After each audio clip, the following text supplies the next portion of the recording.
She's a huge hit at tailgates. How's it going? A NASCAR fan favorite. She looks good in lime green. She's not very cute. Has a self-deprecating sense of humor. Well, heck, somebody even named their cat Danica Patrick. And as the Coke Zero driver, Danica Patrick is the newest member of the Coca-Cola racing family of drivers.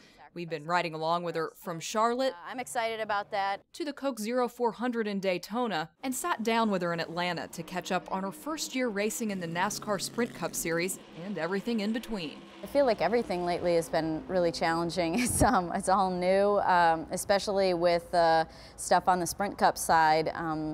You know, Tony Stewart's a great guy, but dang it, he chose all the toughest races for me to do. As it turns out, Coke has been a part of her racing career from the beginning, even before it was official. My happy memory of Coke is probably throughout my whole entire go-karting career.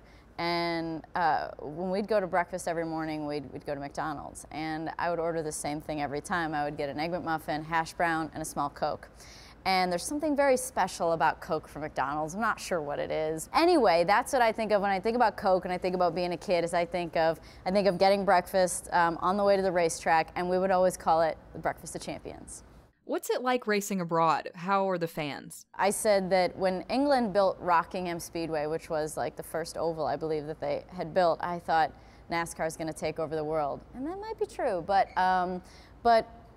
I think race fans are race fans. I just feel like maybe the way that fans participate on a given weekend with activities and things that they like to do probably differ from continent to continent, but I think overall there's a real passion for racing all over the world. Starring in music videos, do you have any stories you can share? I remember Jay-Z had his, or Jay as he would be called, had his foot up on the door, and he has a line in a rap song, I think he said, "The slippers is clean," or something like that. And so I said that to him, and he laughed, and I didn't know what he's laughing at. And he said, "What I really mean is that you don't change the wheels on your car. It doesn't have to do with shoes." And I was like, oh, okay.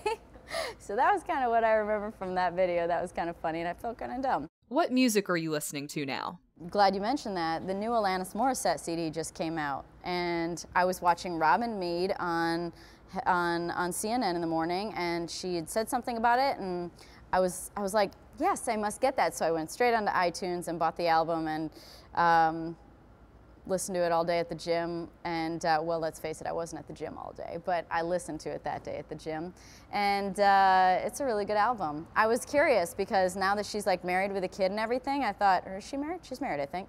But I thought it might be kind of a different album, but there's still some old her in there. What do you do to relax? You know, I enjoy spending time with my friends. We cook a lot, so we'll cook for our friends, or we'll go out. We'll, you know, enjoy the summertime, and definitely try and unwind a little bit. But I think that it's a little bit tough when you're at home, because home always beckons for work too. There's always something to be done to the house or something to fix, and you know, the computer's just sitting there looking at you for doing work, and so I just shut it real quick. Where do you like to go to get away? And last year we went to South Africa, and the year before that we went to New Zealand, and they were amazing trips, and both places we said we could go back to, and so I'm sure at some point in time we will, but I'm a big fan of trying new places. So there's a lot of other continents and countries yet to be discovered, I feel, and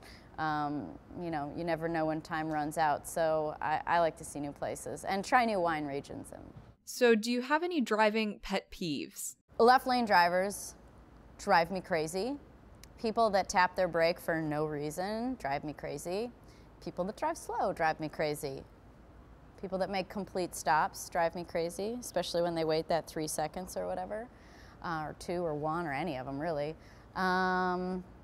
There's a lot of stuff that drives me crazy. I guess you could call me a bad driver on the road, because I don't really follow any of the rules, and a lot of stuff annoys me. But I do my best. I respect, especially when you have people around or kids around or neighborhoods or things like that. I'm very respectful, but I do drive fast on the highway. You might expect that from you. It's kind of a prerequisite of the job, I feel like, a little bit. Don't you think?